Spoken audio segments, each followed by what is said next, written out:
Арыстанбек Буйлаш уулу залкар замандаштарын эскерип, Тулпар Манасчы Келдибек Карбоз уулун мындай деп ырдайт.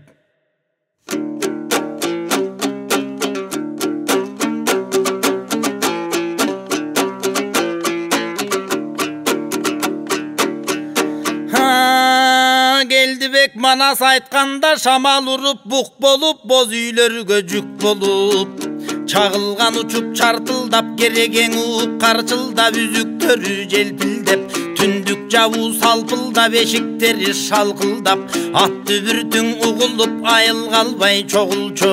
Журт атасы Манастын Алмамбет сыргак чубактын арбагы көзгөн урунуп, 40 чорогырдан суурулуп, кемпирлер турчу балпылдап, келиндер коркчу калчылдап, желеде кулун чыңырбай, кымызга көңүл бурулбай, азынабай айгырың аздектеп турчу бардыга, төөлөр чөгүп жодурап, карылары кобурап, койлор жуушап кепшебей, коңулдаң иттер эт жебей, барбардыгер кудурет паана болуп өзүнө, кара тору түспөлү кыпкызыл болуп, чыңалып ар чотундай чок болчу. Ашырып айтар Манастың агуул куул кыргыздан андай адам жок болчу.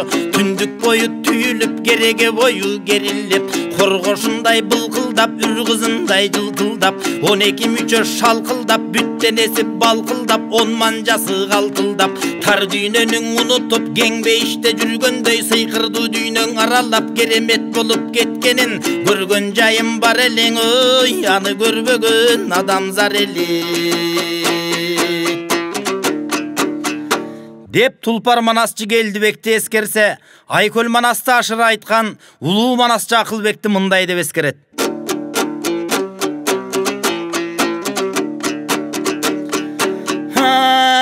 Чоң Манасчың Акылбек чогул сөздү сүйбөгөн, чоюлган сындуу жан эле.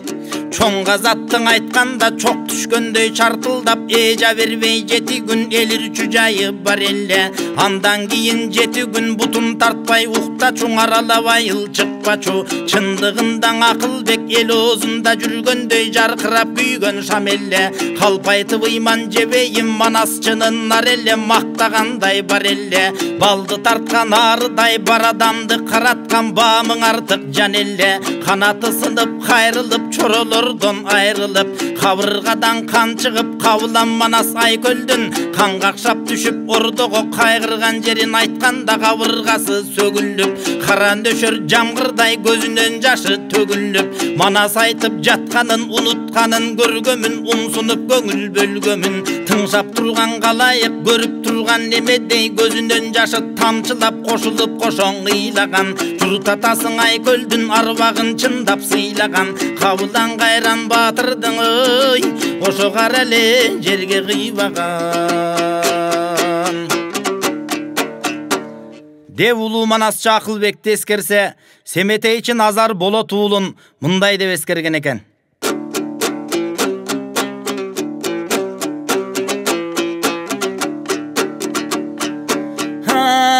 Семетейчи Назардың кабылан Айкөл Манастың кан жесири каныкей, букарды көздөй качканын, төлгө кылып долунун тайторуну чапканын, кара нөшөр жамгырдай төгүп ырдап турганда, каныкейдин арманын калк тилине жеткирип чөгүп ыйлап турганда, ат дүбүртүң угулчуң айыл калбай чогулчу.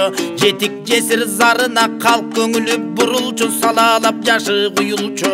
Аргымак минип жол жүрсөң, ат арытып мол жүрсөң, ашуу кезең бар, аш керек көркөм өзөм бар. Ак калпактуу кыргыздан албан түрлүү чечем бар, арбагың артык Манастың ой, ошоң ашырып айтчу нечен бар.